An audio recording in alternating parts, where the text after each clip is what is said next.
In 2025, the rivalry between the United States and China has reached a new level.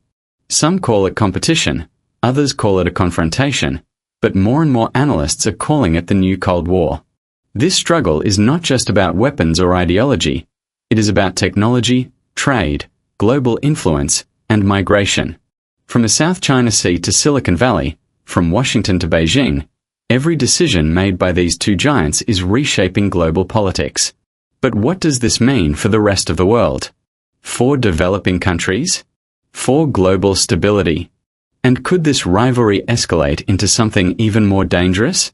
Today, we will break down the new US-China rivalry in 2025, exploring how it started, where it's heading, and how it could impact the future of international relations.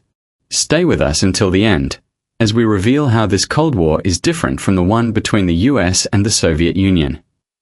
To understand today's confrontation, we must look back at the roots. The United States emerged as the world's sole superpower after the Cold War ended in 1991. China, at the time, was still a developing country. But starting in the early 2000s, China's economy grew rapidly, lifting hundreds of millions out of poverty.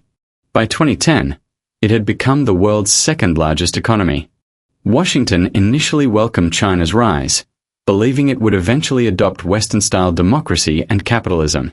But instead, China strengthened its one-party system, invested heavily in military modernization, and launched ambitious projects like the Belt and Road Initiative.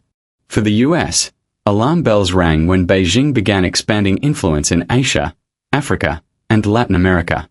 By the 2020s, the competition had spread to every corner of the globe. Military presence in the South China Sea, influence campaigns in Africa, technology wars in AI and 5G, and trade disputes that shook the global economy. In 2025, this rivalry is no longer hidden. Both countries openly compete for allies, dominance in new technologies, and leadership in setting global rules. This is why many call it the new Cold War. One of the most visible aspects of this new Cold War is the military buildup. The US maintains the world's strongest military, with bases across the globe. China, however, has been rapidly modernizing its forces. Its navy is now the largest by ship numbers, and it has advanced missiles capable of targeting US carriers in the Pacific. The flashpoint is the Taiwan Strait. Washington supports Taiwan's democracy, while Beijing sees the island as a breakaway province. In 2025, US military exercises with Japan and the Philippines, combined with Chinese drills near Taiwan, have created a tense standoff. Meanwhile, the South China Sea has turned into a militarized zone, with artificial islands, naval patrols, and constant close encounters between US and Chinese ships. Experts warn that even a small miscalculation, like a collision or misunderstanding, could spark a wider conflict. Both sides are avoiding direct war, but they are preparing for the possibility. This military shadowboxing mirrors the old Cold War between the US and the Soviet Union, except this time, the front line is in Asia, not Europe. The second battlefield is the economy. The United States and China are deeply interconnected, trading billions of dollars worth of goods every year. But at the same time, they are decoupling. Washington has restricted China's access to advanced semiconductor chips, artificial intelligence software, and military-grade technology. Beijing, in response, is investing in its own self-reliance projects, pouring billions into domestic chip production and green energy. The Belt and Road Initiative continues to give China influence in Asia, Africa, and Latin America. The US, on the other hand, has pushed alliances like the Indo-Pacific Economic Framework to counter Chinese dominance. Global businesses are caught in the middle.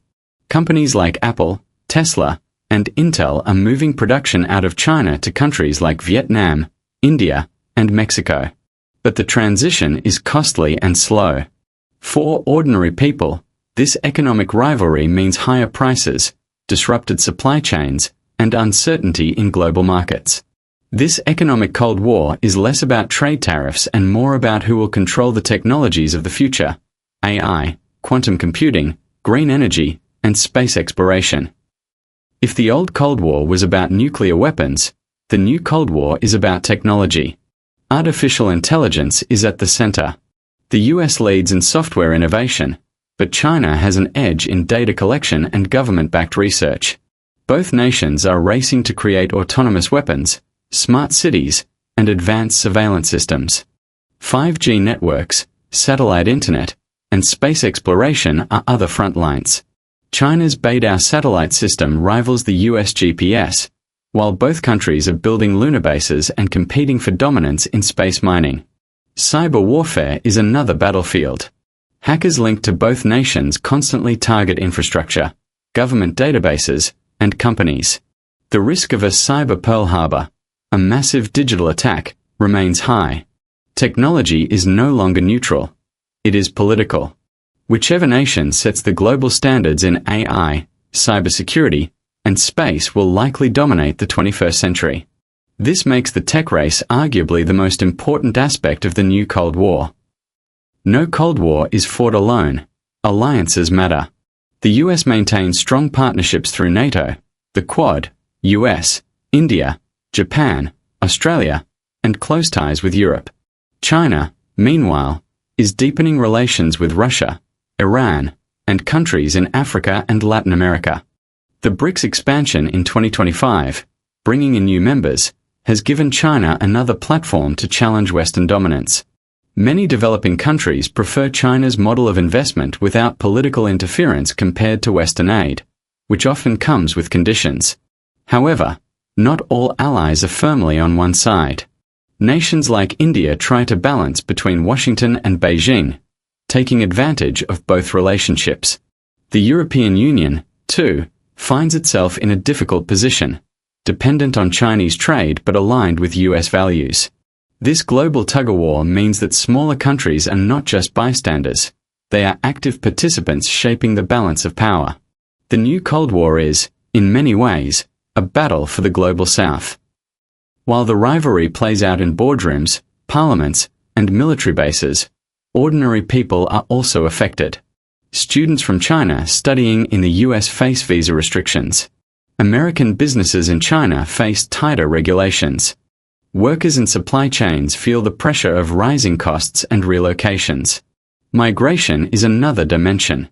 Climate refugees, economic migrants, and political exiles often find themselves caught between these powers, as immigration policies tighten under the shadow of geopolitical rivalry. Even culture and media are part of this Cold War. Hollywood movies are censored in China, while Chinese apps like TikTok face restrictions in the US. Soft power, movies, music, sports, education, has become another front in this silent battle. For the average person, the new Cold War means a more divided, uncertain world. So, what does the future look like? Some analysts believe the US and China can coexist in managed competition, avoiding war but continuing to compete in technology and influence. Others warn that the situation is unsustainable, that sooner or later, a crisis like Taiwan could ignite a direct confrontation. There is also the possibility of cooperation. Climate change, pandemics, and global migration are issues too big for one country to handle alone. Even rivals may be forced to work together. But one thing is clear, the US-China rivalry will shape the 21st century, just as the US-Soviet rivalry shaped the 20th. This new Cold War may not end with a clear winner. Instead, it could permanently redefine how global power is shared. The year 2025 marks a turning point in world politics.